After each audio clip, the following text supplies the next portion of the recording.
Hey everyone, welcome back to my channel. I know it's been so long and I apologize. I am getting ready for the holiday season. It has been absolutely insane, but no excuses. I wanted to come back and touch base and let you guys in on what my 3 key takeaways are from working a 9-to-5 and transitioning into working full-time for myself and then transitioning back into working for a 9-to-5, and why I appreciate both aspects. So whether it be you're an entrepreneur or you're working a 9-to-5, I think that this video can apply. So my first key takeaway from working a 9-to-5 and transitioning into working for myself is that it's important to have a job either way that supports what you're trying to do as a whole. So I think I've mentioned before, like having a personal mission statement is one of the best things I did for my life, and just sticking to that no matter if I'm working as an entrepreneur or in a 9-to-5. So I tend to lean towards careers in food because I work in food. I like food. I like talking about food. I like what food does with a community or for a community. So I tend to work in food.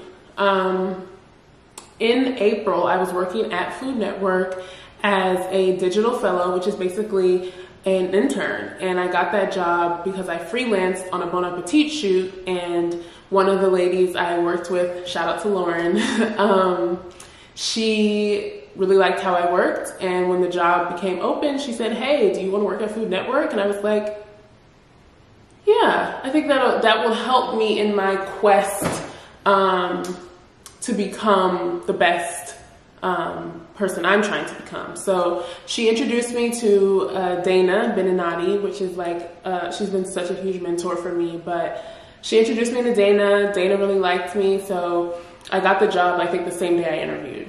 A few hours later, actually, yeah. But yeah, my key takeaway was that I worked on the digital side of the Food Network Kitchen app. So it was a desk job, and I got to see the behind the scenes in the sense of how production runs, because I hadn't had much experience in production at all. Like that, I've only worked in kitchens. So I worked on the digital side of that, and I learned a lot about how to present yourself on camera, how to organize yourself. And while I'm still learning, I feel like that job really solidified that I was on the right track with Blondery, and that's only a matter of time before I see the results that I'm looking to see from Blondery. All right, so the second thing is that when you're working a 9-to-5 or when you're an entrepreneur, it's going to teach you a lot about managing your time, and especially if you're doing both. And I think a lot of people discourage people from, either if you're an entrepreneur getting a 9-to-5 and may feel like, oh, I failed if I'm getting a job, that please do you. Like, if you have your own personal goals that you want to reach, my goal is to have multiple streams of income. So I never put all my eggs in one basket. I totally believe in myself, and I'm not working a 9-to-5 because I don't believe in myself or my company. I just want to have multiple streams of income. And especially if the job is teaching me new things and I can get paid to learn new things, why would I not? So yeah, it's going to teach you how to manage your time. It's going to teach you how to delegate. Sometimes, things get sacrificed. So like over the past few weeks, I felt like my diet wasn't at its best. So you learn different tools to cope with that. So like I'm doing meal kit delivery services now because I want to continue to be able to execute at a really high level, but not sacrifice too much of my time and myself. So meal prepping I don't like meal prepping. I feel like the outcome never weighs the same as how much it took me to get there. So I don't like meal prepping, but some certain things suffer. I will say that like sometimes your mental health can suffer, sometimes your physical health can suffer, maybe sometimes your relationships will suffer. I am a single woman, so I don't have a lot of responsibilities right now. I'm only responsible for myself really, which when I say that out loud, I'm like, I enjoy this.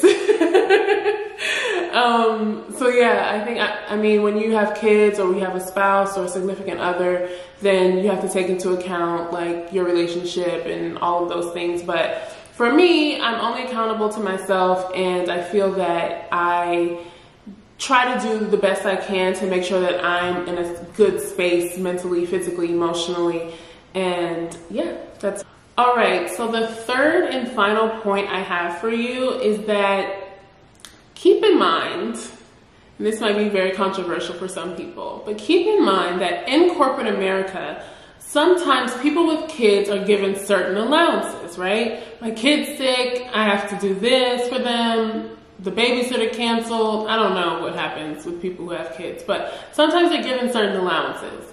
And as an entrepreneur in our society, we aren't necessarily given those same allowances in corporate America. It looks like you're slacking off, and I'm sure it looks the same way as a mom or as a dad who needs to take care of their children.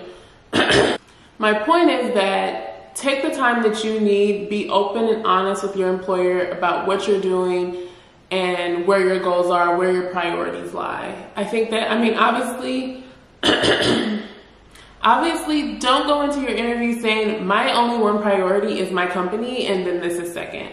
I mean, if that's true, just don't phrase it that way. But yeah, like I think like being open and honest about what you're doing, not talking about it all the time though, because that gets annoying anyway to any person, doesn't matter what you're doing. Like people talk about their kids all the time, people talk about their dogs all the time. That's annoying. So don't talk about your business all the time at work, but just being open and honest. Hey, I have to go do a pop-up. Can I leave? Can I come in early and leave early today? Be open and honest about it. And your employer, and I think if you've already been honest from the beginning, should be very open and willing to allow you to do certain things differently from what the rest of your team may be doing, whether that be coming in late, leaving early, whatever, I don't know.